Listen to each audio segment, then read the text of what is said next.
Hello, hello, it's me, Mama Rox. Ito na nga ang last day ng bakasyon ni Kim. At dito na lang ulit kami pumunta sa SM Santo Tomas. Dahil nga gusto raw nitong kumain asawa ko sa Kenny Rogers. Kaso nga lang ay wala kaming makita dito sa SM. Kaya sabi niya ay dito na nga lang daw kami sa Max. At tama-tama naman dahil nga first time kong kumain dito. So pagkapasok nga ay nagtingin na nga agad kami ng mga menu. Tapos ito lang din naman ang in-order namin. Dahil sabi ko nga ay wag na nga damihan dahil mabilis naman kami mabusog. Dahil pansin ko nga ay talagang lumulubo na rin ako. Paano ba naman itong asawa ko, dami-dami laging ino-order. Tapos ang ending hindi naman inuubos. Kaya ayun, ako ang umuubos.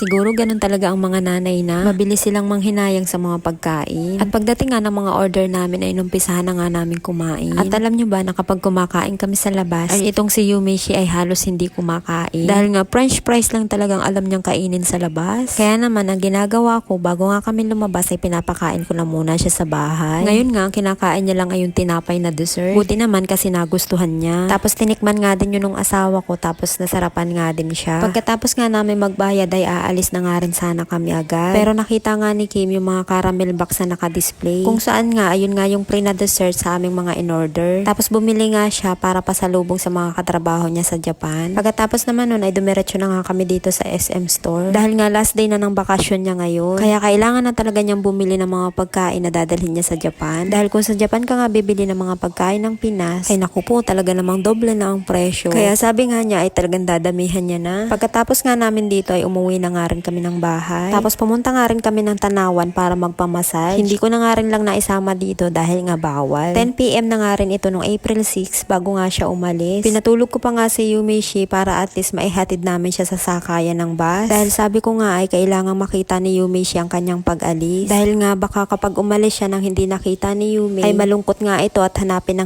sa akin. Kaya bago nga ito ay talagang matinding paalaman nga ginawa namin. Dahil alam ko na sa looban ng 2 linggo ay nasanay na naman nga si Yume na naandyan ang kanyang ama. Kaya syempre bilang ina ayoko nang malulungkot siya. Kaya nga sa 2 linggong bakasyon ni Kim dito sa Pilipinas ay talaga namang ginala namin ng ginala siya. At ito nga narinig ko lang din naman itong tanong sa isang OFW rin ng asawa. Kung sino nga ba ang mas nalulungkot? Yung umalis o yung naiiwan? At ako sa part ko naman na naiwan, siguro nga ako ang unang nalulungkot. Dahil sino ba naman ang gugustuhin na lagi na lang kayong LDR ng partner mo? Buti sana kung ako lang, pero meron din kaming isang anak na nangungulila rin sa kanyang ama. Oo, meron ng social media ngayon na kung saan ay araw-araw na kayo pwedeng mag-usap. Pero aminin nyo man o sa hindi, iba pa rin yung magkakasama kayong pamilya. Hinatid nga lang pala namin si Kim dito sa sakayan ng bus sa Santo Tomas. Dahil nga hindi na rin naman namin kaya kung ihahatid pa namin siya sa airport. Dahil nga 11 PM na rin to. At alas 8 nga ng umaga bukas ang flight niya papuntang Japan. Kaya ngayon pa nga lang ay umalis na siya para at least mahaba pa ang kanyang oras. At ngayon nga bibilang na naman ng taon bago na naman kami magkasama-sama. At dahil nga nagpapahappy lang kay Yumeshi ay simpleng mogu-mogu. Kaya naman binilhan ko nga siya sa 7-Eleven bago kami umuwi.